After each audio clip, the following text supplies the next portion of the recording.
Out, your weekly-ish geek out. I am James Moss. And I am Ryan Taylor. Yeah. And I thought you were going to grab that one. We're back for our third horror episode. Today, we're going to talk about, we're going to talk about horror comedies. We're going to be talking about movies we think should maybe get horror remakes or sequels. And of course, as always, we have a top 5 list. James, what is the list today? We are going to be talking about our top 5 horror movies of the new millennium. So movies that have come out since the year 2000. Yes. And movies that do not put the poopy in spoopy. If I'm not wrong here, I'm pretty sure this idea spawned from a conversation we had in the last episode talking about modern horror films, right? Yes. Yes, okay. I forget which conversations we had during the episode and which ones we had separately. It gets mixed up in my head. I have so much trouble keeping everything straight. Oh my god, we've got a good between text messages, things we discuss on the air, Facebook Messenger. Yep. Tagging each other in things on Facebook. I can't remember what came from where. All I know is we talk about it. Yep. And speaking of which, I got a few things we should probably talk about before we get into the actual content of today's episode. Of course, we are recording this on October 15th, a Sunday, which means that 2 days ago we had Friday the 13th in October. For the first time in 666 years. Yeah. I don't think so. I didn't fact check, but I don't think so. How'd you celebrate, man? I celebrated by shaving 9 hours off my completion time in Metroid Samus Return while watching movies like Freddy vs. Jason. Good stuff. Good lying stuff. on my couch eating chili. Nice. Yeah. I didn't get a chance to watch a whole lot on Friday, but I did watch Trick or Treat. It's a 2008 sort of horror comedy. I don't know if you ever saw that one. I've seen a lot of clips, but I've never actually seen it. It's pretty short, and it was way better than I expected. A lot of fucking fun. I know a lot of people who love it. I just don't know why I haven't watched it yet.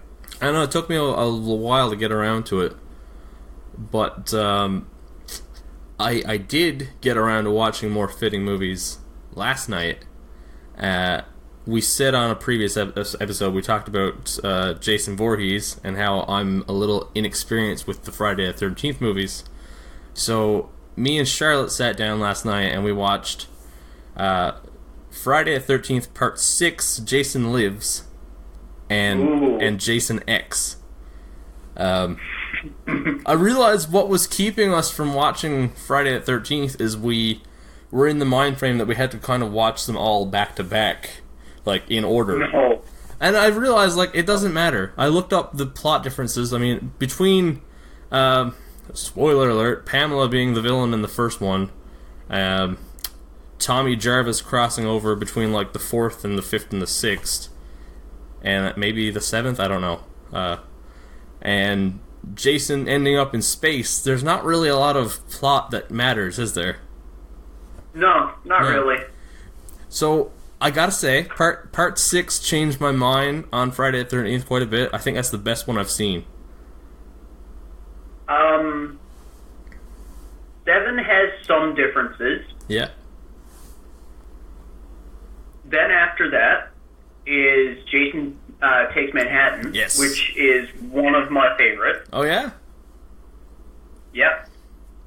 It was largely shot off the coast of I don't know off the coast, but I believe and I could be wrong on this, that it was largely shot in the New Brunswick area. Really? I believe so. That's cool. Okay. I could be wrong about that. And then after that is Jason Goes to Hell, which is, again, different. Like, Jason Goes to Hell is probably the most different from every other movie in the franchise. Even Jason X? Yeah, probably. Okay. So I haven't seen Part 4 yet. I've heard good things about that. Part 4 is good. Yeah. If I had to pick one to watch today, it would probably either be Manhattan or Jason Goes to Hell. Really? Okay. Cool. Yeah. The one I've seen the most is Part 7. Okay. Well, I'm in the mood for it now, so I think we're going to watch a bunch more. Yeah. See, Part 6 I thought was one of the most enjoyable Friday the 13th movies I've ever seen. I'd say the most. And Jason X was something else altogether. Yeah, Jason X was just... Yeah. I don't know what to say about it. What do you think of Uber Jason?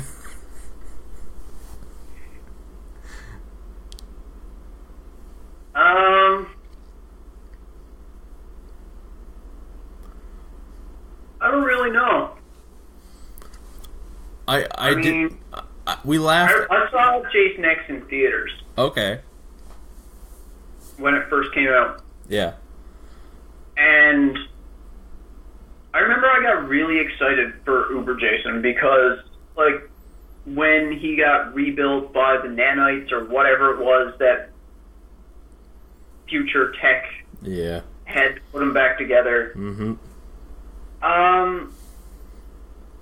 Yeah, I got really excited because I was like, yes, now let's see some mayhem. And yeah, like, if you don't look too into how stupid it is, and you're just watching just for cheesy violence, yeah, and people getting hacked up, it's a good movie. That was fun, but it's fun, but it's stupid as hell. Yeah, I was a little distracted from Uber Jason because of all the wonderful science behind a hole being ripped in the spaceship and everyone not dying instantly. Yeah. Oh man, that was something. It was. I mean, I had fun. We had a good time watching it. We really laughed out loud when we saw the credits and saw that he was called Uber Jason. Yeah. Yeah. You didn't really need to put... cheesy. Yeah, it was fun. Still not as funny as the guy who played Michael Myers in the original Halloween 2's name being Dick Warlock, though. Oh, yeah. 100%. I want to meet that motherfucker if he's still alive and just tell him, like, sir, you have the greatest name I've ever heard. I don't care that you're 80, please do porn.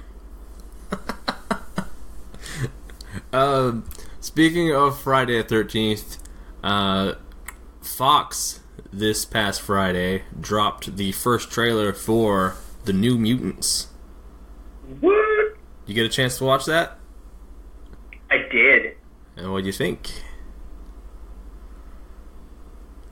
I had to look up the cast of it just to see which mutants they were. Oh, yeah. Because I had no idea. I recognized some of the characters from X-Force comics that I had growing up. Like Cannonball and Sunspot and people like that.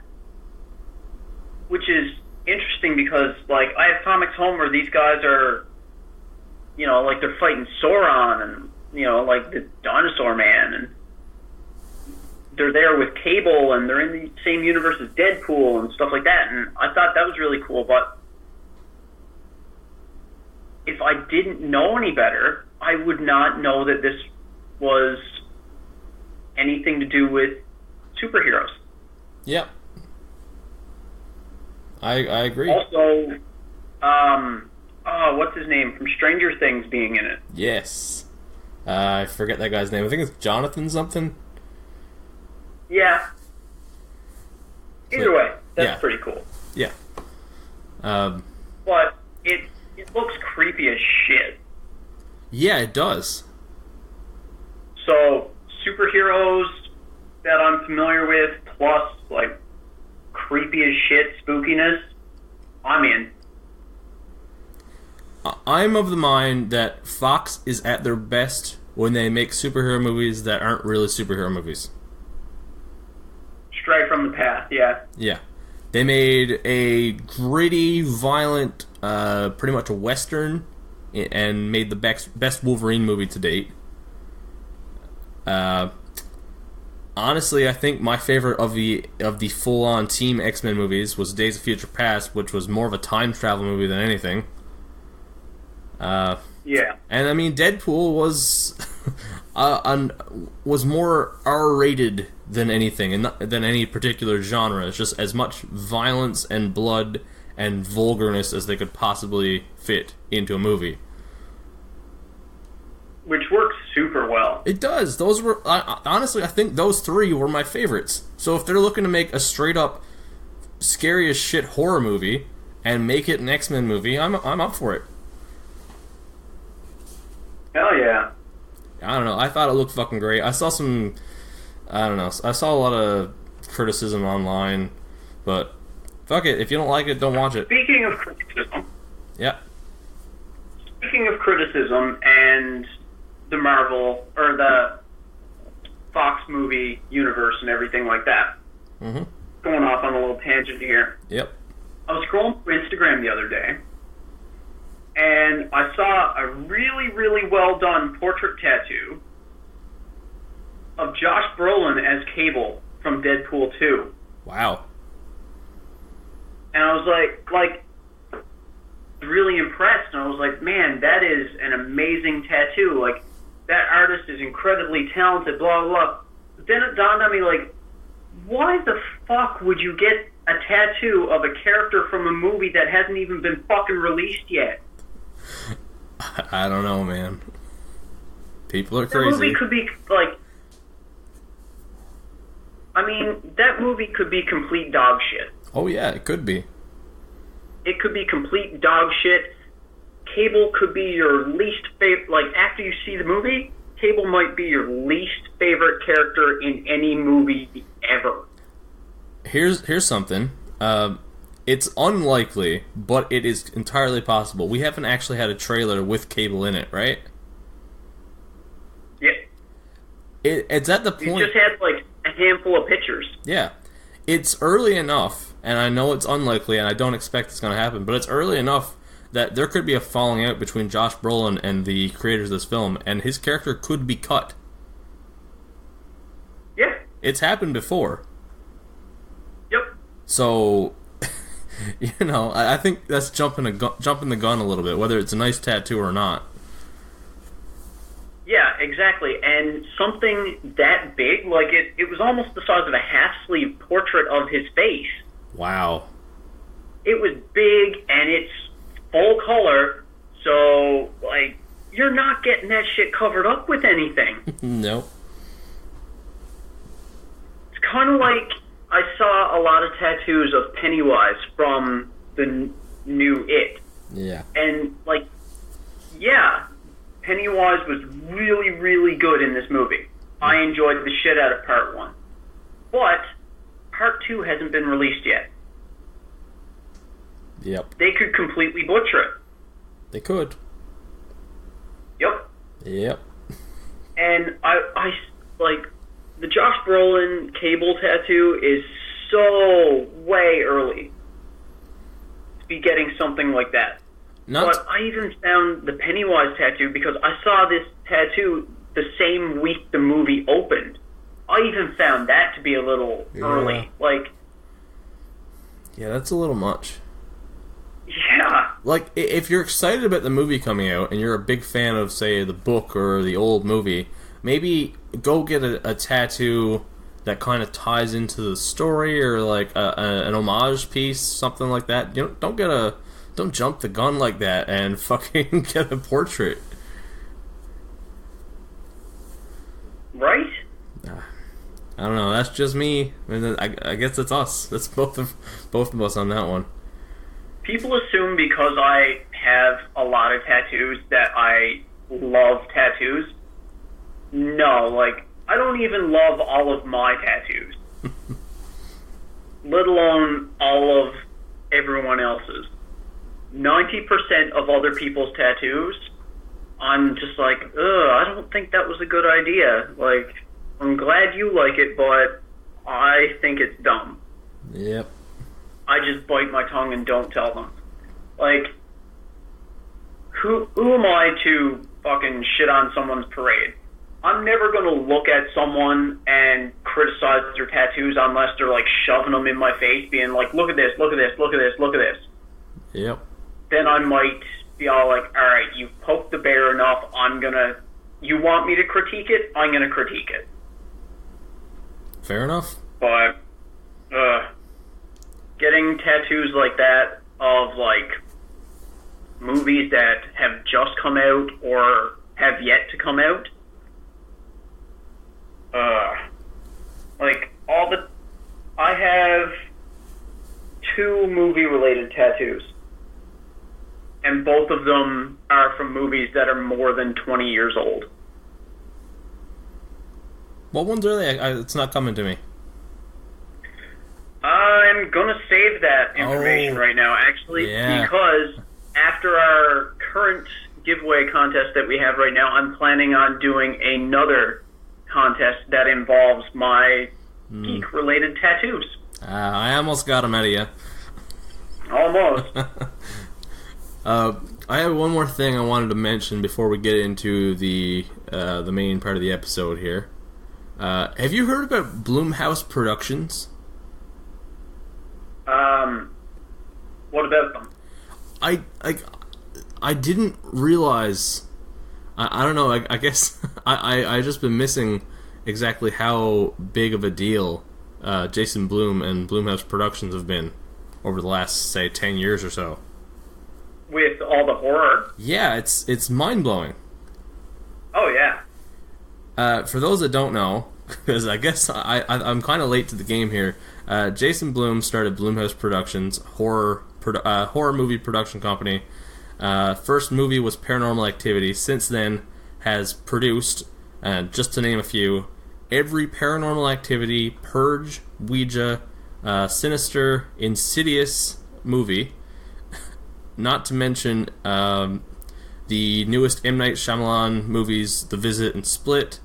The upcoming Happy Death Day comes out like this week I think. And Get Out from earlier this year. All him. Yep. That's crazy. That's mind-blowing. Oh, yeah. But he's got a couple upcoming things I wanted to mention. He is producing the Halloween movie that comes out next year with Jesus Christ, what's her name? I forgot to write her name down. Laurie Strode. Jamie Lee Curtis. There you go. I knew it was a 3-parter. He's knew it was a 3-flusher. And he's producing the new Spawn movie, which I thought was relevant to this podcast, which is being written and directed by Todd McFarlane himself. Hell yes. That looks so sorry, it doesn't look good. We haven't seen any, but it sounds fucking amazing. Did I hear somewhere, or did I dream it, that the original voice of Spawn, Keith David, is going to be returning? I don't know. I wouldn't say he's going to be playing him. I don't think they've casted Spawn, but it is possible he's involved somehow. I could have swore I read that somewhere. Maybe. I haven't. I'm not sure, honestly. I will look it up, and meanwhile, I want to talk about one more thing. Blumhouse Productions signed a 3-picture deal the other day with Chris Hardwick of the Nerdist podcasts and The Talking Dead. He does all those talk shows on AMC. Yeah. Yeah, I know him from the podcast mostly, but it's really cool because I was listening to an episode Chris Hardwick did with Jordan Peele when Get Out came out, and Jordan was asking Chris if he's ever considered directing, and Chris was dismissive, saying, "No, I don't think I've got the skills for that. I don't have the eye for it." And Jordan encouraged him and said, "You should consider it." And apparently, I haven't listened to it yet, but Jason Blum was on the Nerdist podcast like within the last couple weeks, and that conversation turned into Chris Hardwick signing a 3-picture deal, producing 3 horror films, and directing one of them. Nice. It's just fucking cool. I'm excited about that. Chris Hardwick is awesome, and Blumhouse Productions is pretty fucking awesome, and I want to see the two of those work together. Yeah, hell yeah. I'm not seeing anything on oh, wait a second. Hold up. I think there might be a new Spawn animated series that is possibly involving Keith David. That's what I'm seeing. I didn't know about that. Okay. I didn't know they were doing another Spawn animated series. Either way, I'm game. Oh, yeah, for sure. Just dropped my phone. Oh, okay. Todd McFarlane is quoted as saying, "I've also got to figure out how to get Keith David in my movie too, just for one line." So, Cool. he might be involved in some way, but hopefully if Todd McFarlane gets his own way. How different would Spawn be if it was Seth MacFarlane that did it? Oh, Jesus. I don't know, man. That's a conversation for another day. Yeah, that's something else altogether. Speaking of comedy, let's get into our funniest horror comedies. Sure. Who's going first here?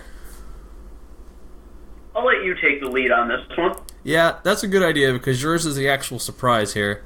I'm not even going to build up to this. Shaun of the Dead. Obviously... See, I was leaning towards Shaun of the Dead. Yeah. Like, it was a contender for my choice, and I was like, no, Ryan is most definitely going to say Shaun of the Dead, so I'm going to go with my other choice.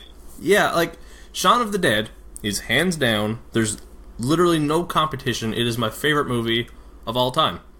So obviously, when it comes to horror comedy, I mean, I've got to mention it, it's got to be, I can't say something else. What I want to say about Shaun of the Dead is, and the thing that stands out the most to me, I did see this movie when it first came out. I was 14, I think, and obviously my sense of humor has changed, hopefully, in the last 13 years. But this movie's always been funny. It's when I first watched it, I found it funny on a very, very basic, sort of immature level. And it seems like over the years, I got more jokes, and I found it funny in different ways. Yeah. But there's never been a time where I thought Shaun of the Dead was not funny. And I could watch this movie over and over. I could have this movie on an infinite loop, and I would never get tired of it. I feel you there. Edgar Wright, also my favorite director of all time. He knows how to fucking write a joke. He knows how to write a funny fucking movie, and he knows how to shoot too. Like the shots in his movies are fantastic.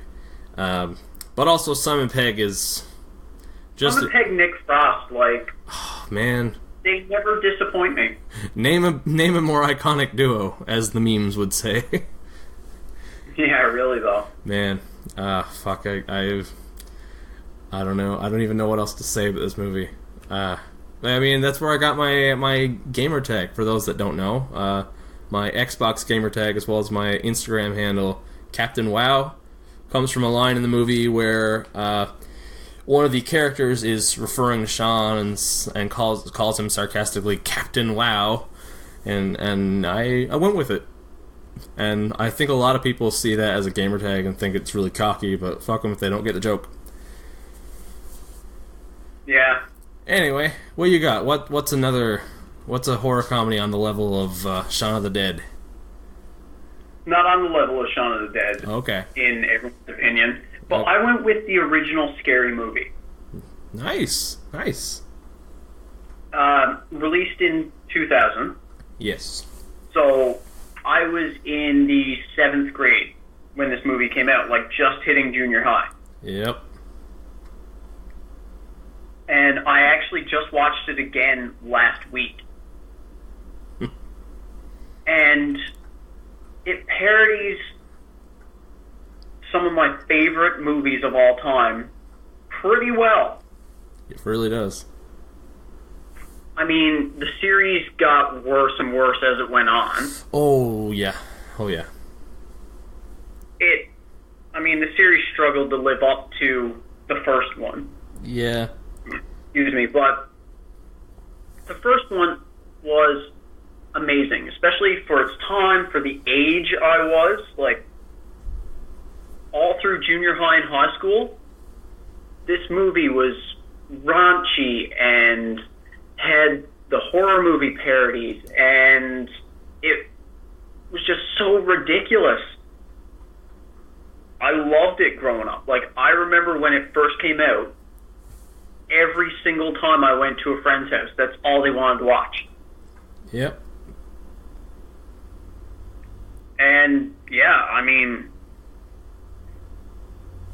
after we had so many of the Scary Movie series, then, like, they had, like, epic movie and disaster movie and superhero movie and, like, all these spoof movies that tried to capture some of the glory that this movie had, but none of them could live up to it. I just want to note here, the guys who made those movies were not the same guys. No, I know, but yeah, 'cause so many people, like, tried to emulate it. Yep. That fucking pair, they need to be called out right now. That fucking pair that made those movies. God damn it, what are their names? Like epic movie and disaster movie and that? Jason Friedberg and Aaron Seltzer are an abomination on film. Those movies are turds. They are the creators of Date Movie, Epic Movie, Meet the Spartans, Disaster Movie, Vampires Suck, The Starving Games, Best Night Ever, and Super Fast. I don't even know what those last ones are. But holy shit, I've seen maybe one of them. And that's more than enough to know that they are the worst thing to happen to movies.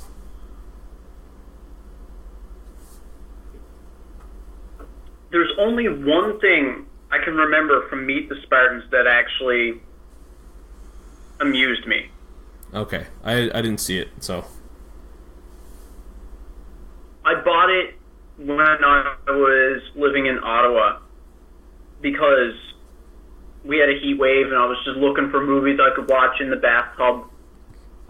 Didn't have a lot of money, and it was like $3 at the 7-Eleven on the corner of my street. Fair enough. So I bought Meet the Spartans to watch it in the tub. And the only scene that even still kind of makes me like, is that scene where the Spartans all like march off to go to war. Yep. They all link arms and start skipping off singing, I believe I will survive. Oh. Okay. And just watching, like, Kevin Sorbo and all these other guys who have, like, they don't even try to hide it. Like, they actually show them in the movie spraying on the abs. Like, airbrushing on the abs. Gotcha. And so seeing all these guys who have obviously airbrushed on abs, arm in arm, skipping away, singing I Will Survive, as, you know, they're parodying a movie where they get fucking slaughtered. It made me chuckle, but that's the only part of that movie that I even remotely chuckled at. Yeah. Back to the horror comedies for a second here. As much as it was really easy for me to pick my number one, if we were going to do like a top 3 or top 5, that would be fucking hard. like there's too many. I mean, Army of Darkness has to be mentioned. Tucker and Dale versus Evil. I really like Cabin in the Woods. I thought it was a funny movie. Yep. I mean, there's so many fucking great horror comedies. What we do in the shadows. You ever see that?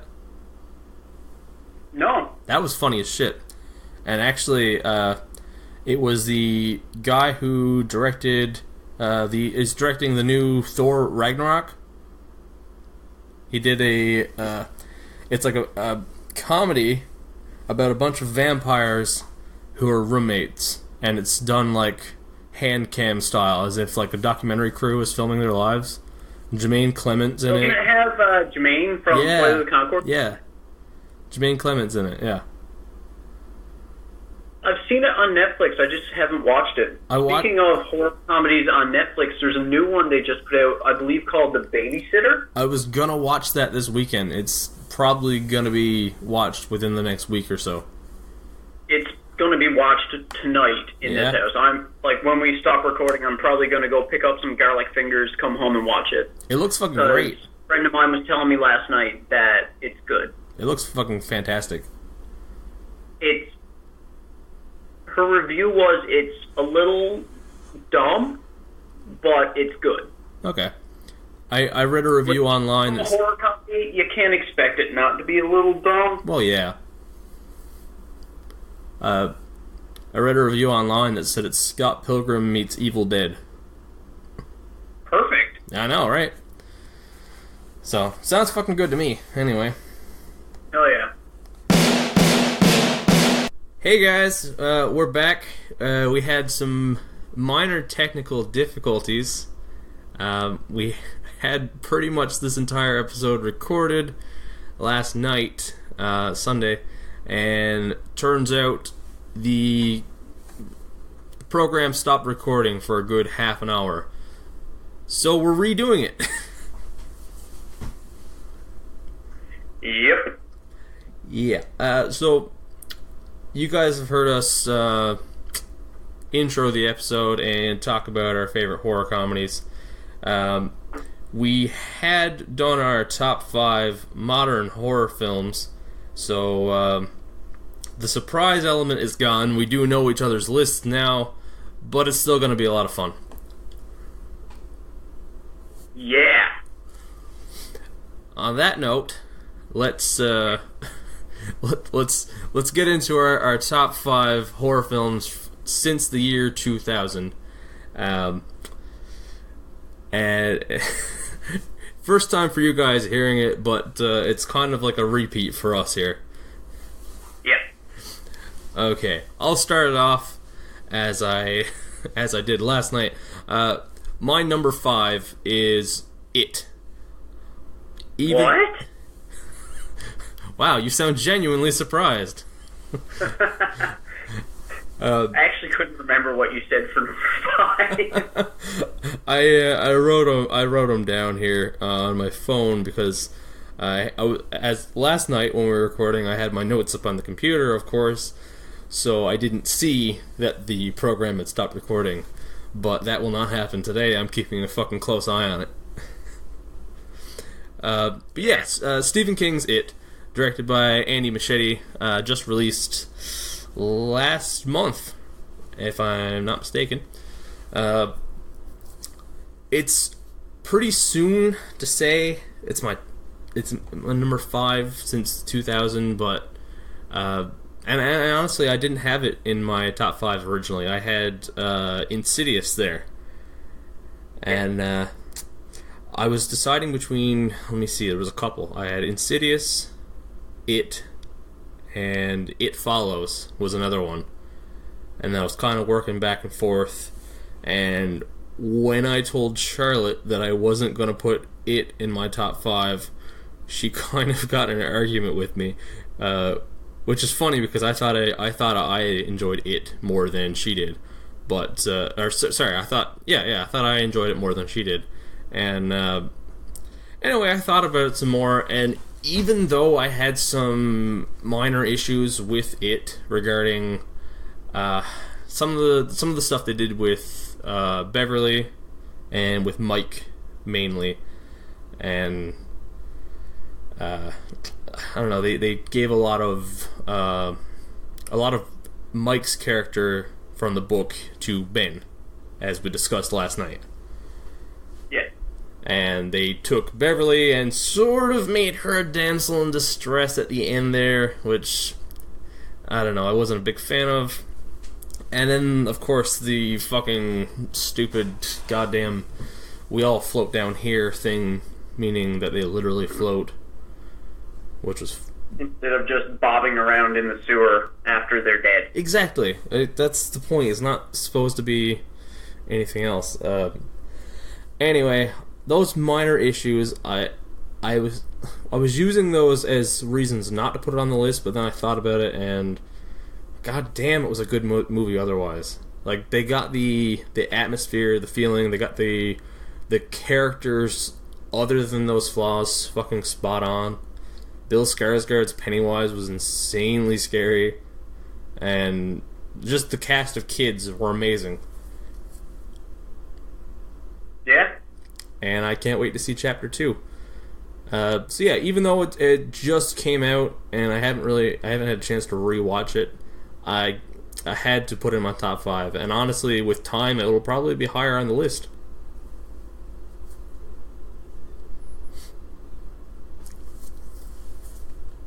Yeah. And with that... I almost had it on my list, but Yeah. I decided against it because, well, I kind of want to see how it holds up. Exactly, yeah. Like, I'm still kind of riding the hype from it. Yeah. I kind of want to give it some time. I hear you. See if it's as good as leftover pizza. Oh man, don't even talk. I use leftover pizza as a judge as a way to judge whether something is actually good pizza. Because if it's good fresh but sucks leftover, it's not good pizza. It's not good. No. No, it's not good pizza. It's got to be good when you get it, and it's got to be good the next day. Yeah, like my favorite pizza place in the area is actually a half-hour drive from my house. Yep. And what I'll do is I'll call and place the order as I'm about to leave, so by the time I get there, pizza's ready, and then I don't eat it right away. I drive half-hour back to my house, and then it's like cooled down a bit. Yep. And I'll just eat the whole thing in one sitting. Nice. I think that's... I think this is the second time we've had this exact conversation on the podcast. Probably. What's the place called again? Cafe 59. They should probably sponsor us. We're doing some work for them here. I would love that because, like, man. I gotta try it, man.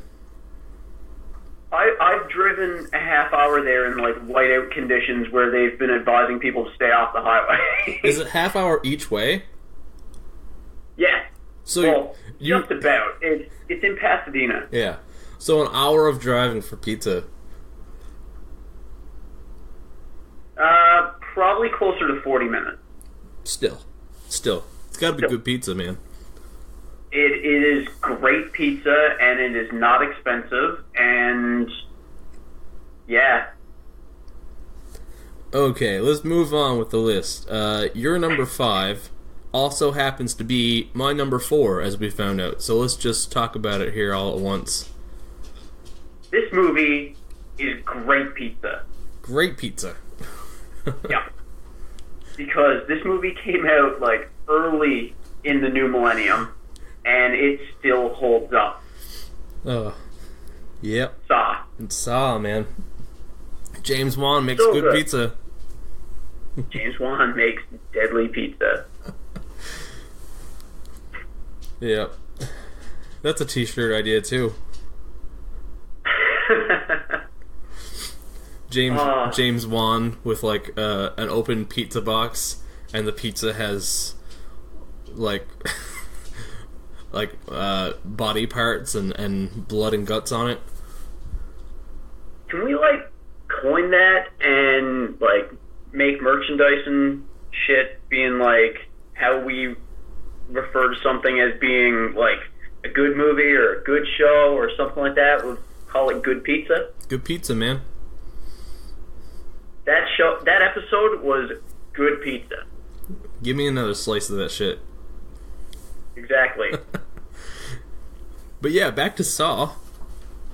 Yeah, like, even today when I watch it, at the end, when John stands up and you find out, like, guy in the middle of the floor hasn't been dead the whole time, he was just a guy just lying there, and he was the one who set up the trap, like, it blows people's minds.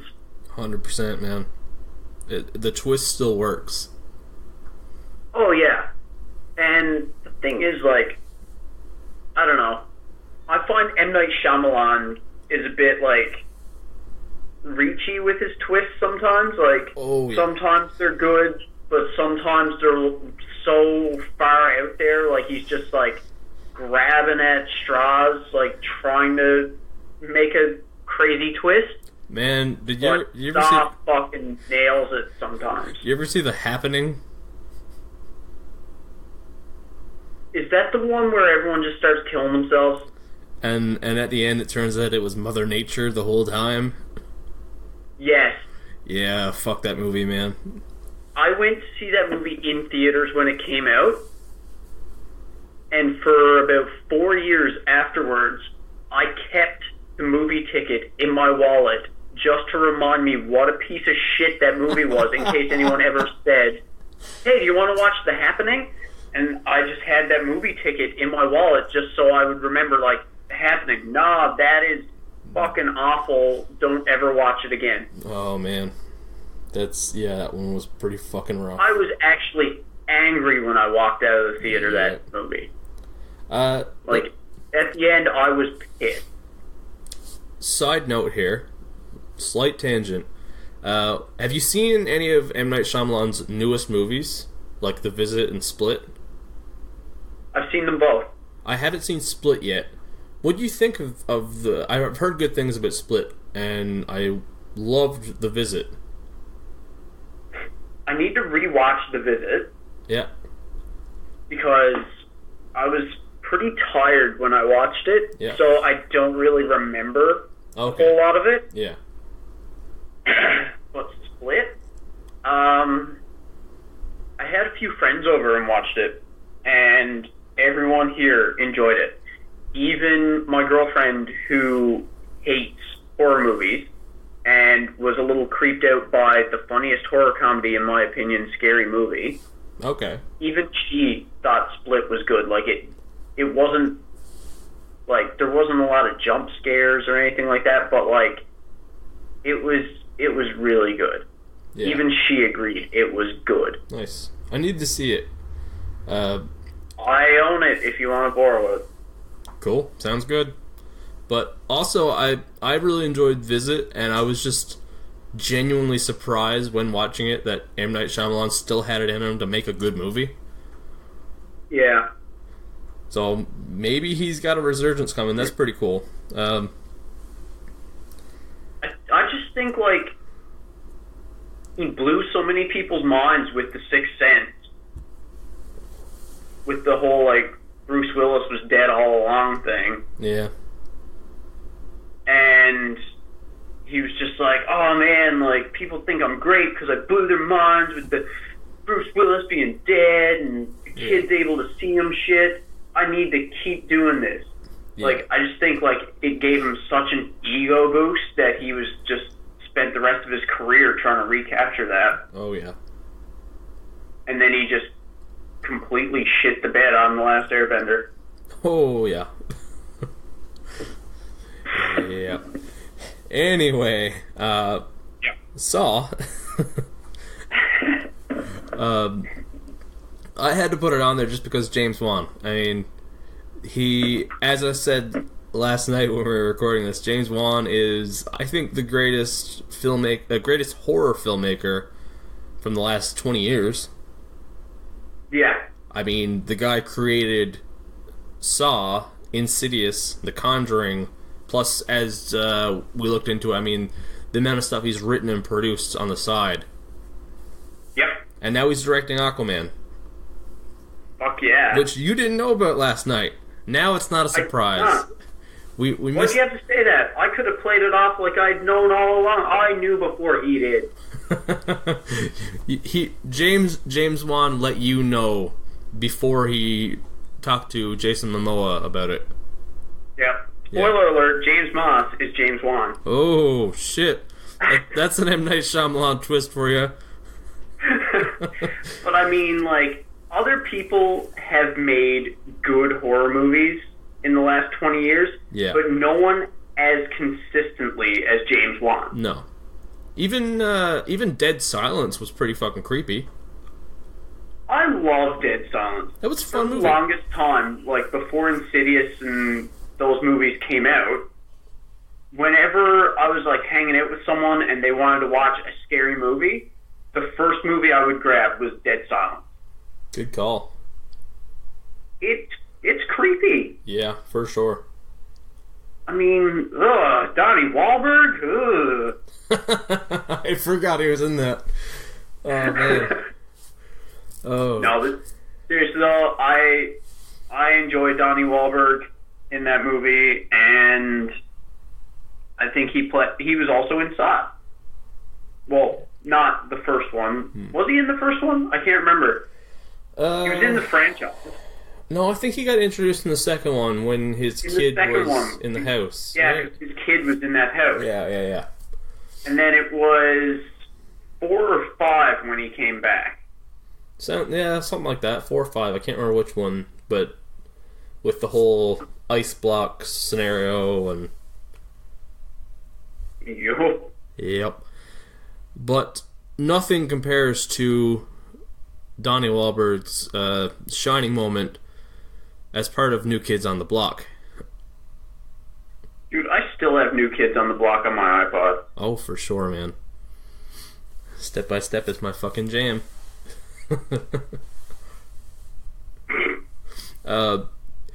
Anyway. And then that just brings us back to it again. Yeah, it sure does. I forgot about that. Yeah, I really liked how they threw that in there. That was fun. Please don't go, girl. Okay, so talked about Saw. You're number 5, mine number 4. So we're skipping me again. We're going back to you. Your number 4 pick, which is 28 Days Later. Fuck yeah.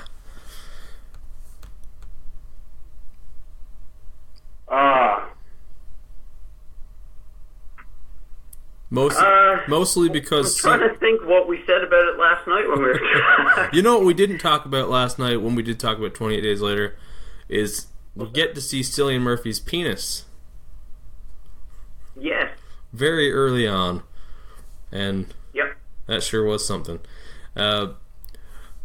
My big thing about 28 Days Later is I love the grey, empty London. And the fact that it just looks so fucking creepy. Yep. Well, I think seeing any large city that abandoned is just unsettling. For sure.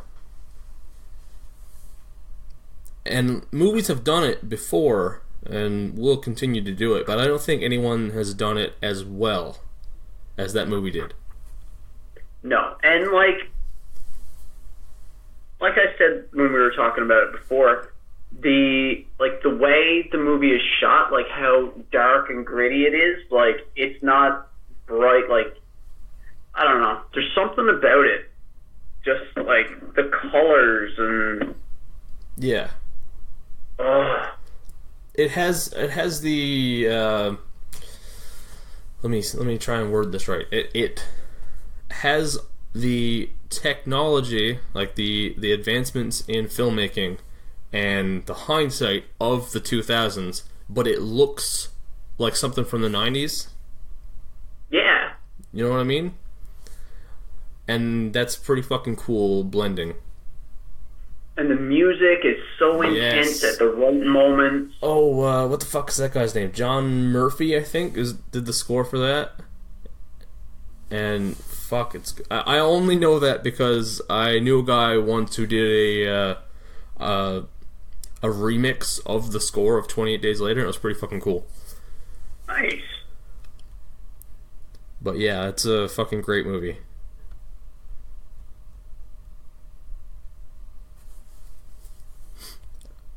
Anything else you want to say about 28 Days Later?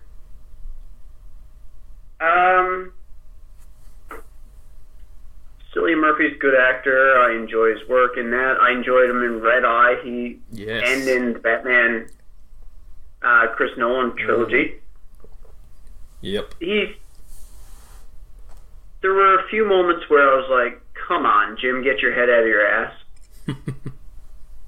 But aside from that, like,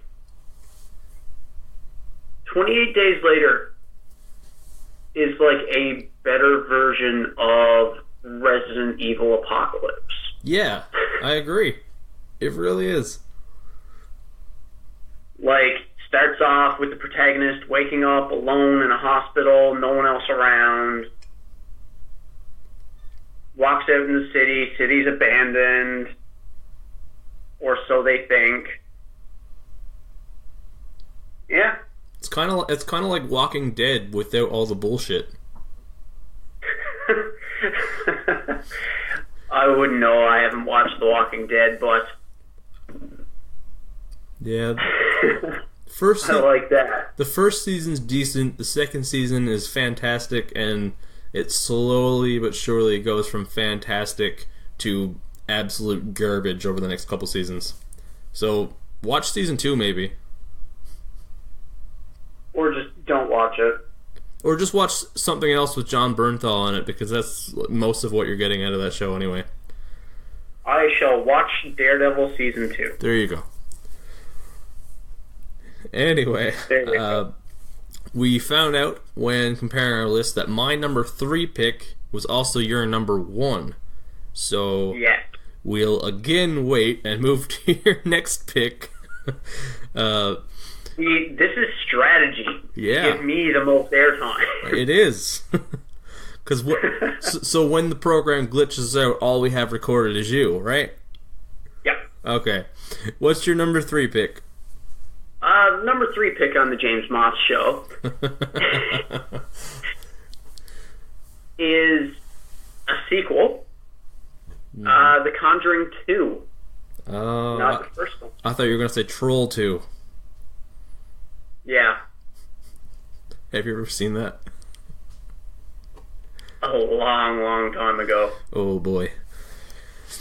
I'm a troll man.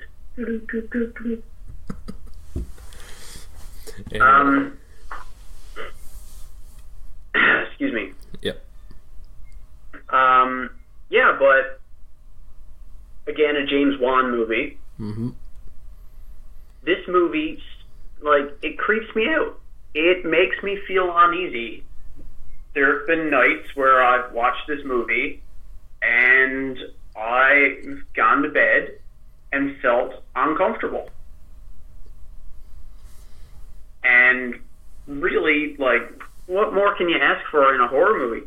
It's spawned, well, I mean, okay, the first Conjuring spawned the Annabelle spin-off.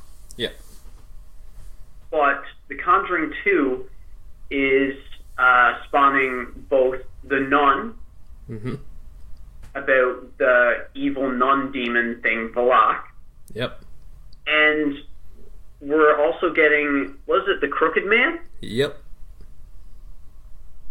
Because that creepy old guy keeps repeating this nursery rhyme, and at one point kind of takes the shape of this big crooked man thing. Yes. Which was yeah, I mean, I enjoyed the first Conjuring too. It's just this one unsettles me so much more. That's a good enough reason about for me. The guy's voice and everything like that. It's just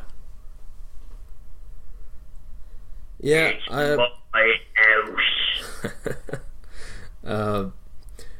As I was saying last night, I didn't really enjoy the movie when I watched it, but because of one thing or another, I ended up having to split the viewing into like 3 different sittings. So I feel like that might have played a part. Yeah.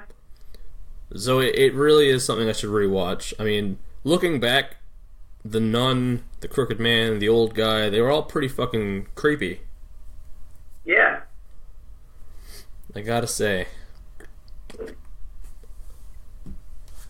I mean, I just pulled up YouTube on my phone one night at work and showed just the nun in the home office scene to one of the girls at work. Yeah. And she just watched like this little 4-minute clip from the movie, and she had to walk away just going, nope, nope, nope, nope, nope, nope, nope. Yeah. I think that was one of the better scenes of the movie. Oh, it was. Because, I mean, that nun character is getting a spin-off, and it really didn't have that much screen time in the movie. No. But when it was on screen, it was so scary. Yep. It's great. For sure. Because, like you said, James Wan knows horror. Between James Bond, or I almost said James Bond. Yeah. Between James Wan and Jason Blum, that's his name, right? Yep. 2 of those guys have scary on lock. For sure. And what's impressive to me, as you were saying about these spin-offs, like it is impressive that The Conjuring led to Annabelle Creation, The Conjuring 2, The Nun, The Crooked Man, like a lot of movies coming from one here. But you do have to give credit to that sequel, because sequels don't often lead to spin-offs. No. That is pretty fucking impressive. And not to mention, I don't think it's officially linked in any way, but do you ever see Deliver Us from Evil? Not yet. Yeah, we saw that in theater when it came out. Eric Bana, and it's not a spin-off per se, but it is based on apparent true events about a cop who ended up working with Ed and Lorraine Warren, yeah. And so it's based on his story of how he went from being a cop to being involved with investigating the paranormal. Okay. Pretty fucking cool movie, actually. Pretty creepy. On Netflix, if you want to check it out. Yeah, I'm probably going to. So yeah, I mean, and all produced by Jason Blum, and all these movies, well, at least most of them somehow linked back to James Wan. He directed a couple, he's produced and written a few, you know.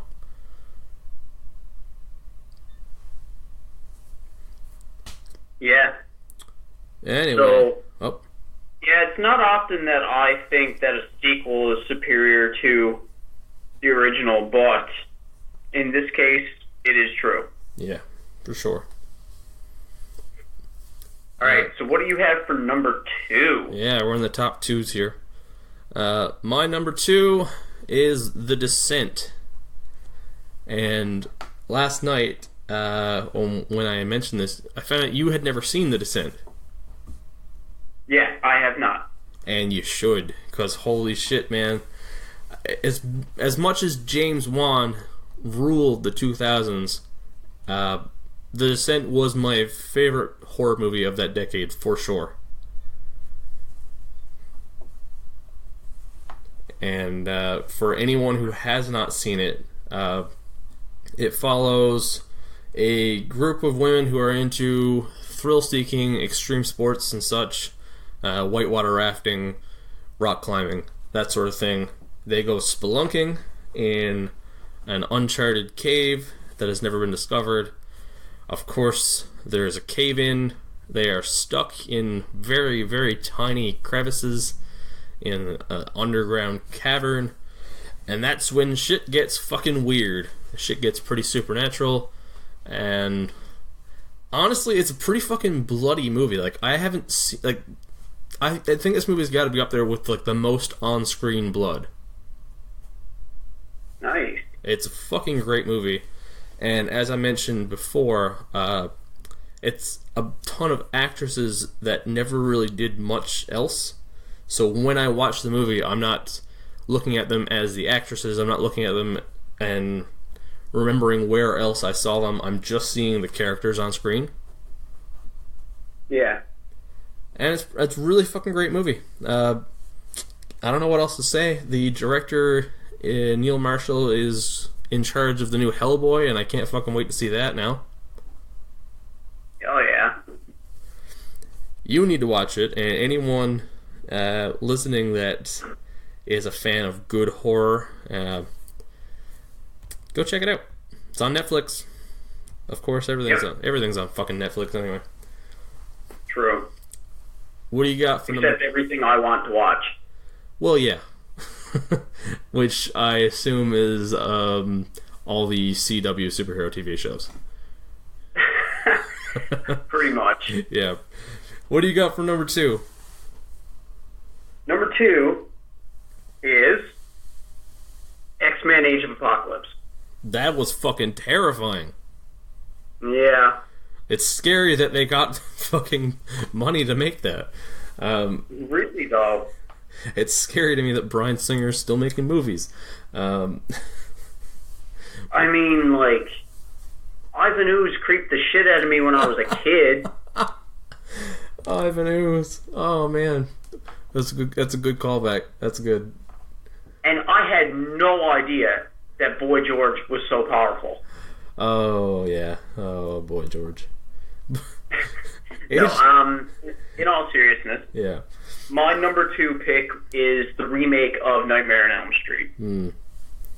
Even though Freddy Krueger was probably less of a pedophile than Bryan Singer.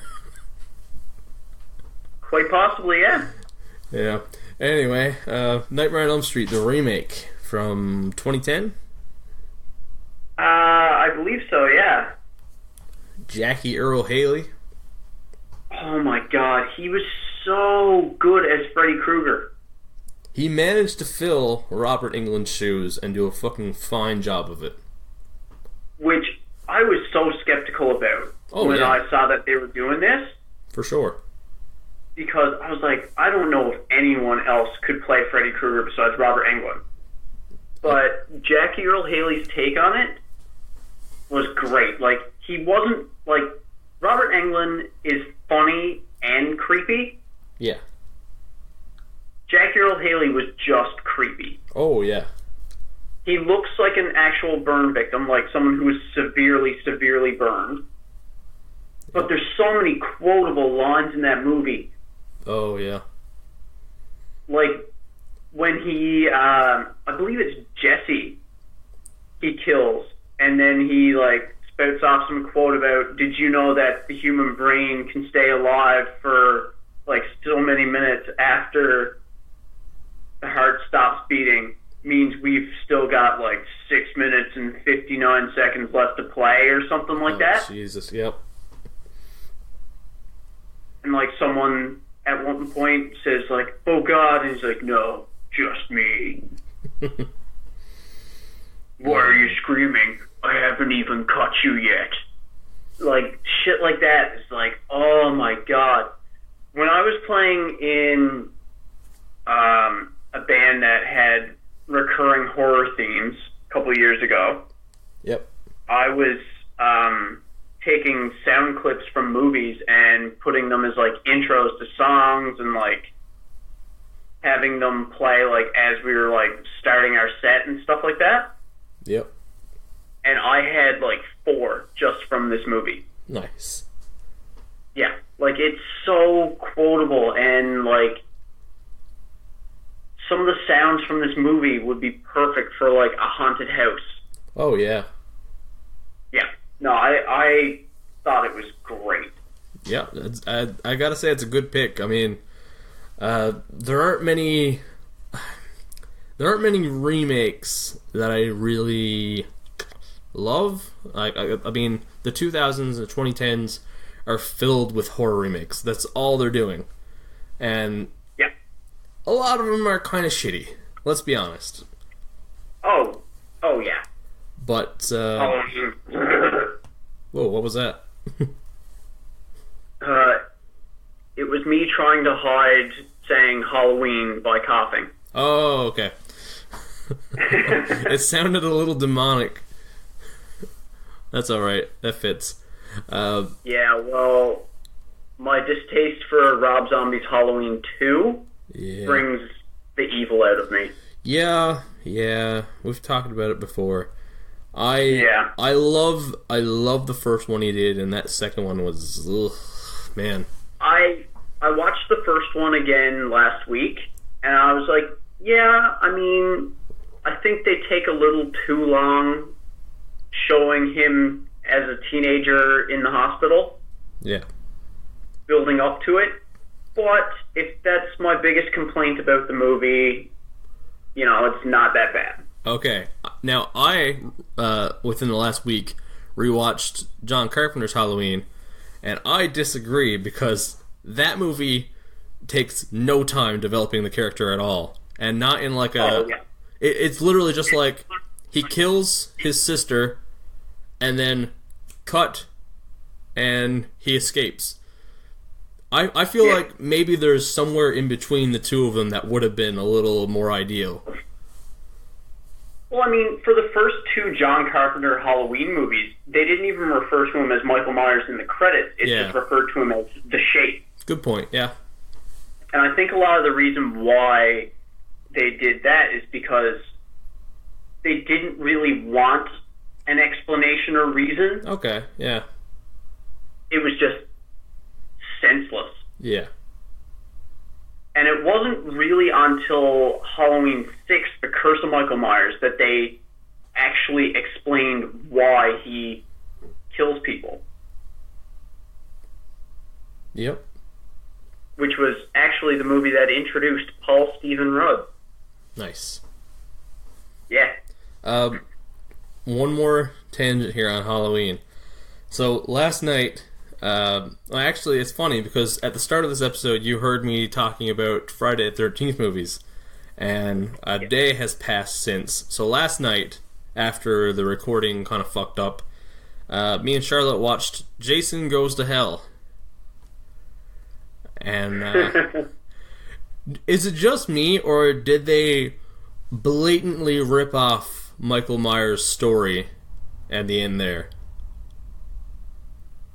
With the whole, he can only be killed by his living relative, and he'll keep coming back until there are no more, or some shit. Like, that just sounds like rewording Michael Myers. Yeah, pretty much. Yeah. They didn't even hide it. No, but it's slasher movies. Like, there's only so many ideas that they can come up with. Good point. I don't know. That was an interesting one, to say the least. I mean, they all can't be masterpieces like Dead Alive. Yeah. That movie's fucked. Want to get into our number ones? Yes, sir. Okay, I'll go first here. This is a very, very bold pick because it's pretty fucking new. My number one is Get Out. Hell yeah. Which only came out this year. But, god damn it, I don't know. You have two very new movies on this list. I know, and I was iffy on putting in, but Get Out, like, I have never before had the experience of watching a movie and instantly, like, even while watching it, saying, holy shit, this is just, this already feels like an absolute fucking classic. It's like a fucking masterpiece. Yeah. Like, you know what, like, when I first heard about this movie, I was like, yeah, I'm excited, the trailers look good, but I'm still going into it with a bit of skepticism because I knew Jordan Peele was a comedy guy. Yeah. And I didn't know how well he would handle horror. Man.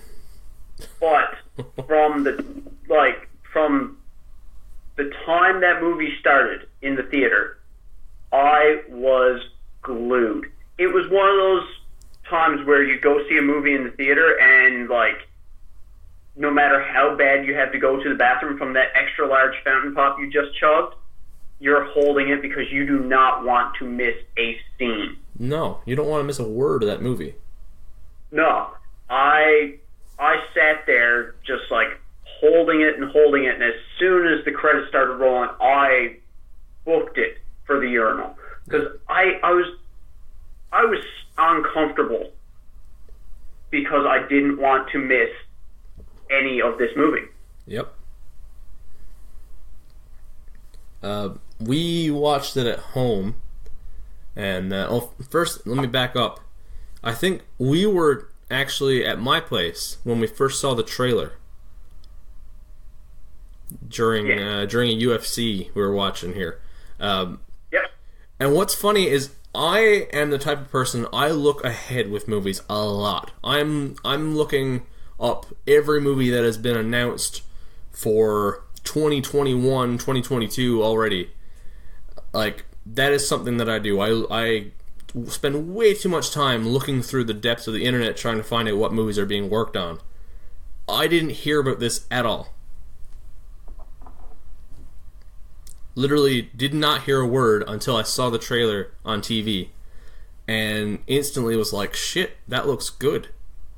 And like you said, I did not know what to expect out of Jordan Peele for horror, but holy shit, I think he might be the next fucking horror visionary.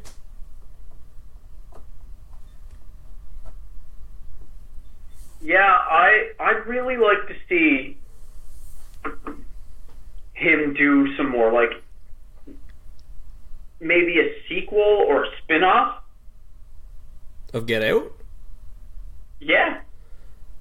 If he has an idea for it, I'd watch it, but I don't know, man. I'd like to see what was his name in the movie? Oh, Andre or something? Is that right?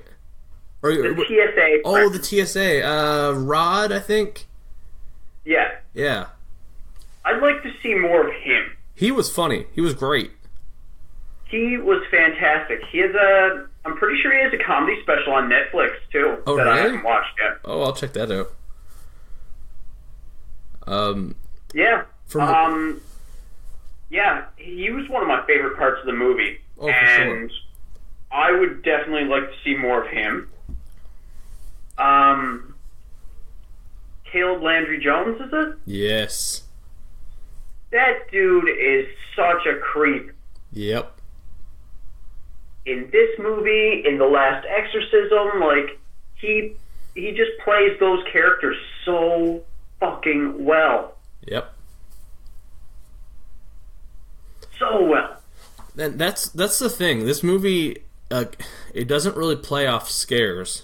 It doesn't really play off creep factors. It's the story, the acting, and just the fucking building of suspense. Yeah. Like, for starters, that cast, there is not a weak link. Every fucking actor in that movie brought it. Stephen Root and Bradley Whitford as the father was fucking awesome.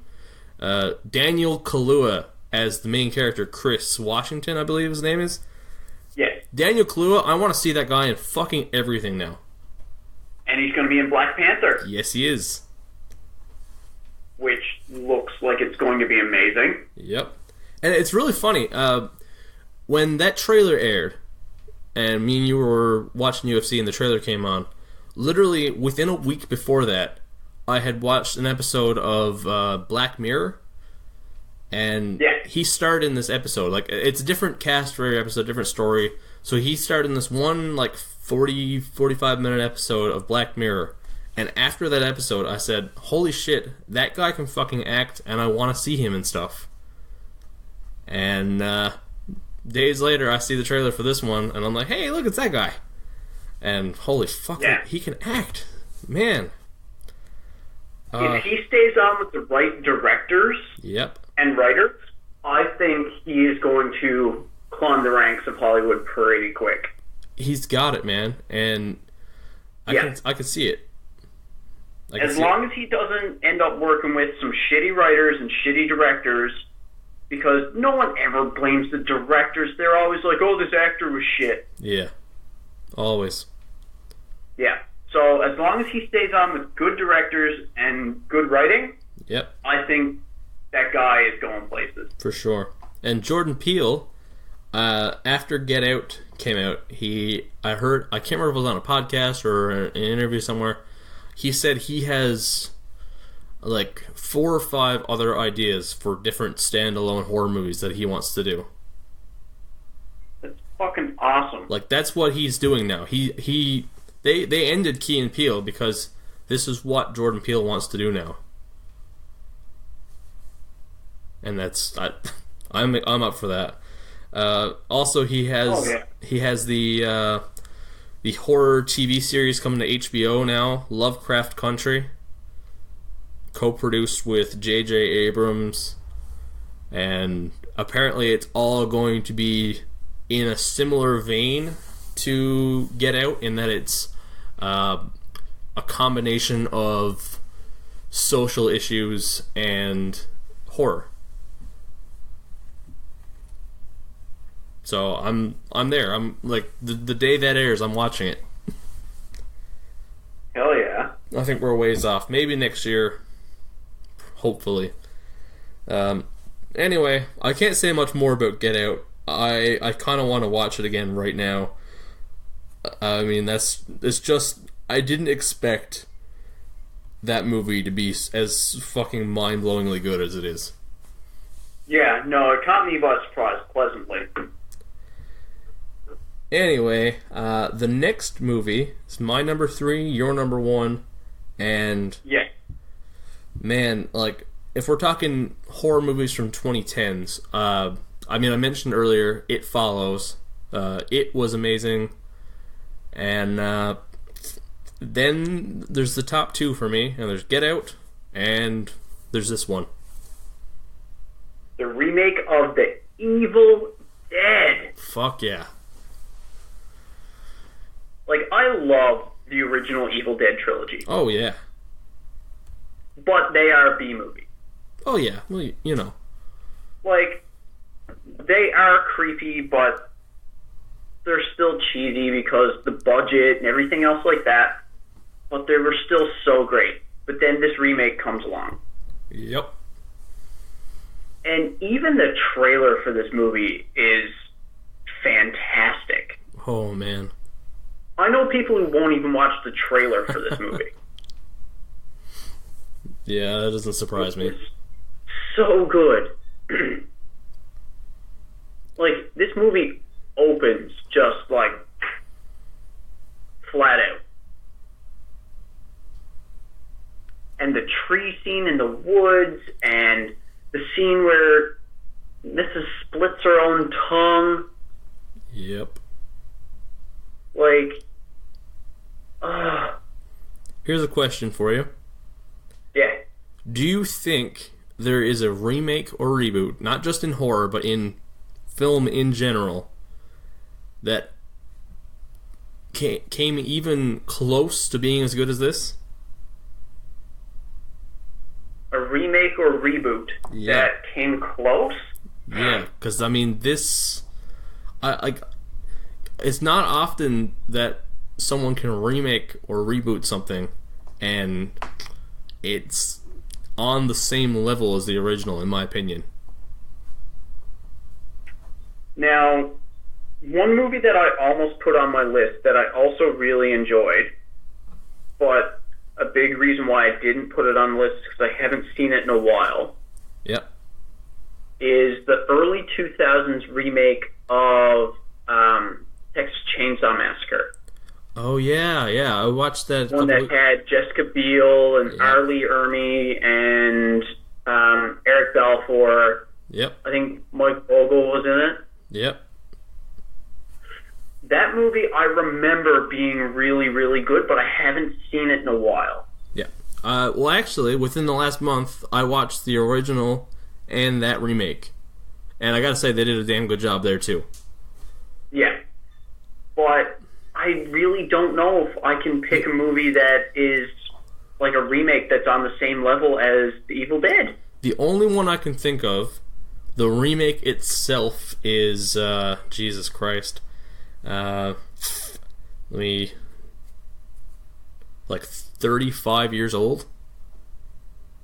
The John Carpenter's The Thing.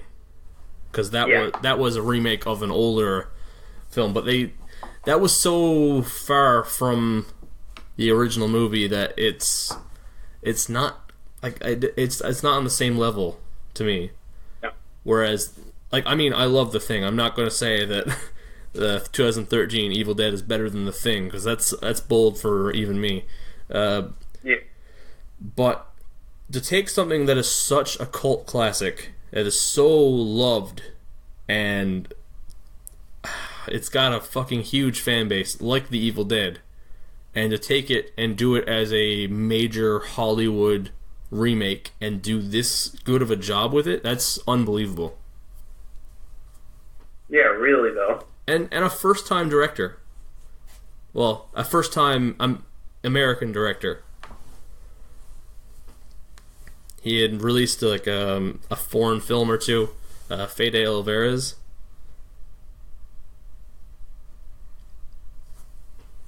Yeah, hopefully he just doesn't go on to direct shitty Spider-Man movies. That's the curse. Well, to be fair, he would have to direct at least one or two decent Spider-Man movies before he got onto the shitty ones. This is true. So, who knows? No, he went on to direct Don't Breathe, which almost made my list as well. Another one of the better movies of the last few years, I think. Both starring Jane Levy, who I want to see her in like most horror movies now. Yeah. She's fucking great. She fucking, like, and I mean, she was great in Don't Breathe, don't get me wrong, but she fucking stole the show in this.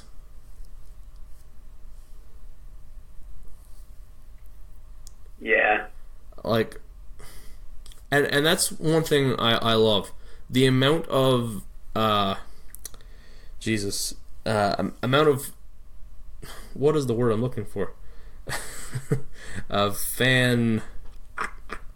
They pleased the fans. There was a lot of callbacks to the originals, with the chainsaw, with the severed arm, with the cellar. I mean, the trees, as you mentioned. The amount of callbacks to the original are unreal. Yeah, I was hoping that there was going to be cameo. Like, I was hoping to see a decent amount of Bruce Campbell. Yeah. Just for fan service, but... Fan service is what I was looking for. Fuck. But the movie was good without it. Oh, yeah, for sure. There was talk... I love this movie. I do too, man. It is so good. Yeah, I know you buy a lot more movies than I do, but that was one that as soon as it came out on Blu-ray, I picked it up. Oh, same. Like, the day it came out. For sure.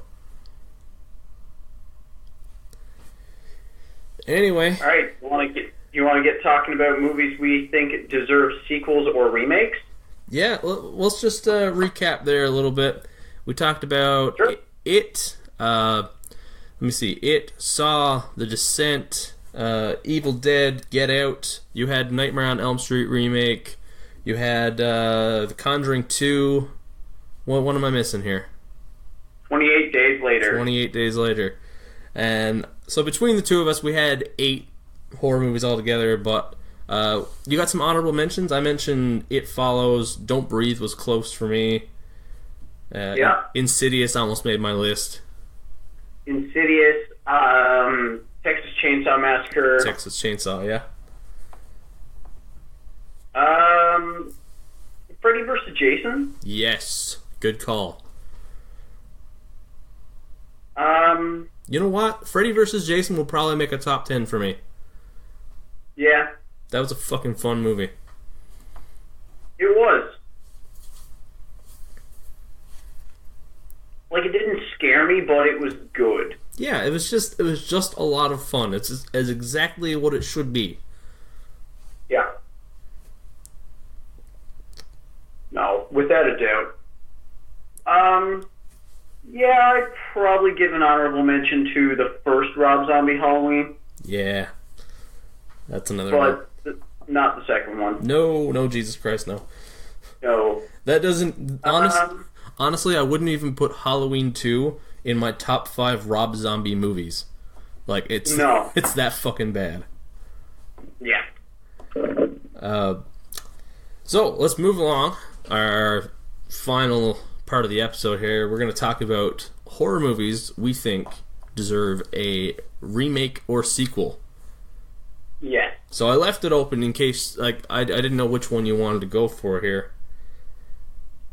I'm going with, well, either one would apply. Okay. But with how things are going, I think a remake would be more fitting. Okay.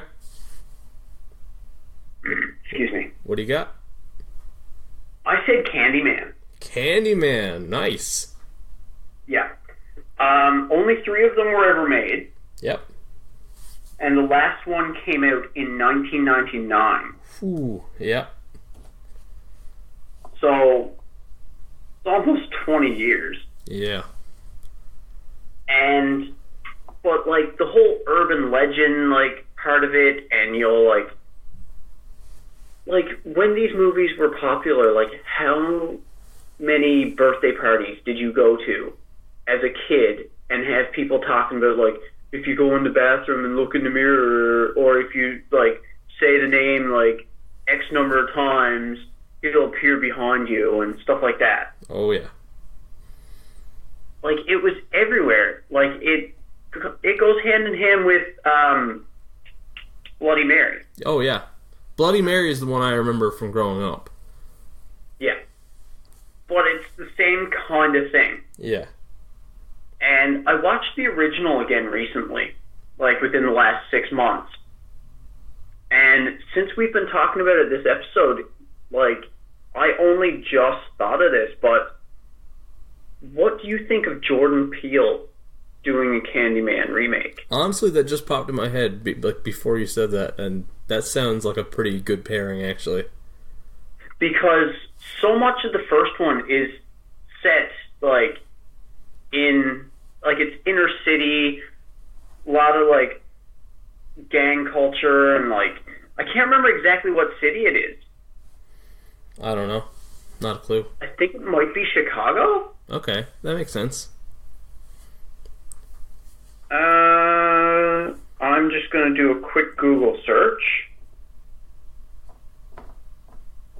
Candyman movie. But yeah, like, a lot of the gang members are superstitious and they won't talk about them. Yeah. While researching superstitions in a housing project on Chicago's near North Side. Yep. Learns about Candyman, a knife-wielding figure of urban legend that some of her neighbors believe to be responsible for a recent murder. Nice. Yeah, like, I have no idea who they would cast to play the main character, because, like, fill in Tony Todd's shoes. Yeah. He's a very large guy. Yep. And just, like, his presence and that iconic voice he has. Yeah, that's a tough one. Yeah. But I'm sure there's someone around who can do it. I think the voice would be the hardest part to get down. Yeah, for like, sure. Find someone who has a good voice for it. Because there's a lot of really strong, good black actors who could play this role really well. Yeah. They could, like, be that physically intimidating, like, you know, but the voice would be the hardest part. Maybe the best bet would be to go the Jackie Earle Haley route and change it. Try not to recreate, but to try and make it your own. Yeah. So long as you can do a damn good job with it. Yeah. I think you might be right there. But, like, as a child, I was terrified of these movies because I legitimately believed if I said Candyman too many times, he would appear behind me and kill me. I legitimately believed that as a child. Same for me, but with Beetlejuice.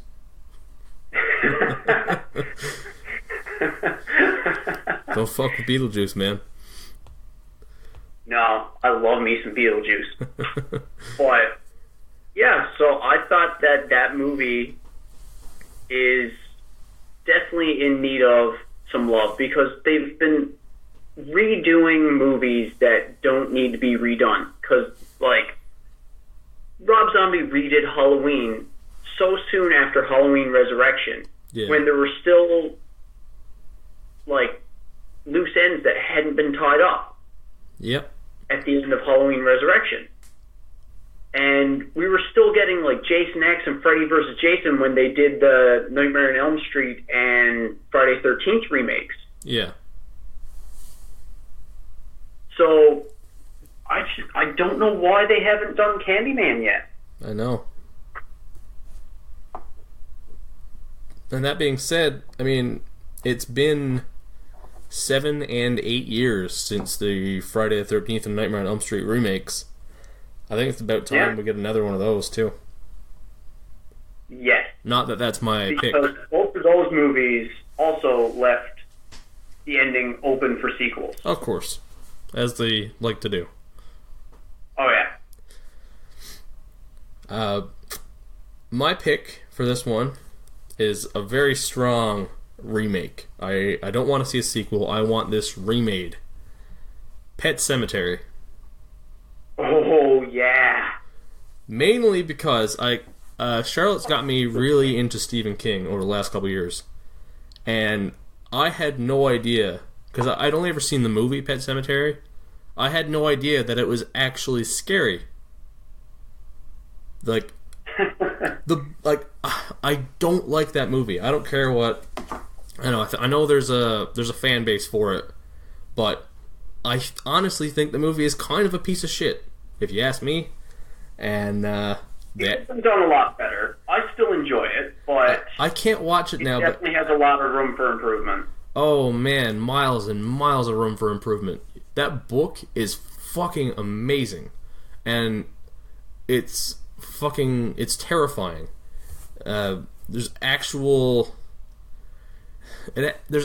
stakes, you know. Like I don't know, the movie just doesn't do it, and I didn't like it much when I just watched it, but after reading it and going back, it's really kind of embarrassing.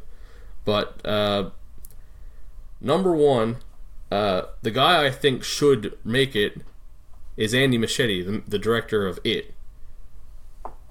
Yeah. And secondly, he's already said he wants to do it. Has he? Yes, he has openly stated that after It, he would love to adapt Pet Sematary. That would be awesome. It would be fucking great. And the only stipulation, the only thing that really matters to me, I don't care if they stick to the book. That's fine. Like, stray from the book if you want to, whatever. But keep the Ramones song. Yes. Like, even if you gotta strip the vocals out and use Joey Ramone's like haunting solo voice track, would be fucking cool. There's a lot you could do there. Yeah, because they've been doing a lot of those lately on the internet, where they just isolate the vocal tracks. Yes. And in a lot of cases... Can you imagine just, like, if they strip away the music from it, and they just do, like, a somber, like, they isolate Joey's vocals and then they add a little bit of somber instrumentation behind it. Yeah. Do get like Trent Reznor to come in and do something. Yeah. Trent Reznor does a fucking great job with soundtracks like that. This, did you ever see the trailer for The Crazies? Yes. That had Mad World in? Yes.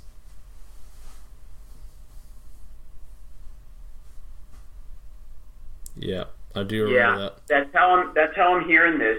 Yeah, I can picture that.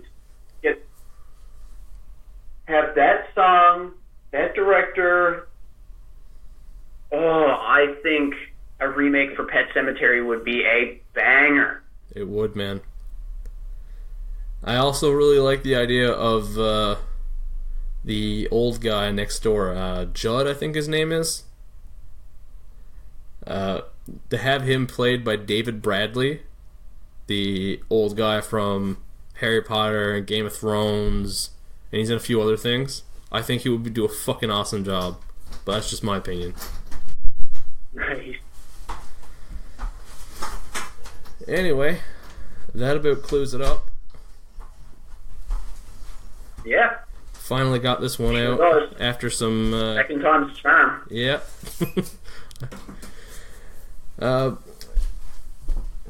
And I guess that's the end of our third horror episode. We'll be back next week with our fourth and final one. Yep. And I'm going to be uploading... Once we're done recording this, I'm going to be getting the second clue for our Halloween giveaway ready for upload. Awesome. Yep. And so that might be posted before this goes up. Well, yeah, I've still got to mix quick this I'll one. get to it. Yeah, still got to mix the episode. I would say I'll have it up by the end of the night or by tomorrow morning sometime. Pretty close to on schedule. Yeah. Well, it's weekly, just not the same day every week. Yeah. That's our new thing. And of course, I'll be going ahead with the reviews as normal throughout the week. So lots more to come. Hell yeah. Okay, and that about wraps it up. Thanks for listening. As always, you can check out other episodes of Jedi Dropouts, our spin-offs, new reviews, and Tridents and Tracers over at www.jedidropouts.podbean.com or on Podbean, Stitcher, iTunes, Google Play, YouTube. You can follow us at Facebook, Instagram, or Twitter. And thanks for dropping by. And something drop out. As always. Later.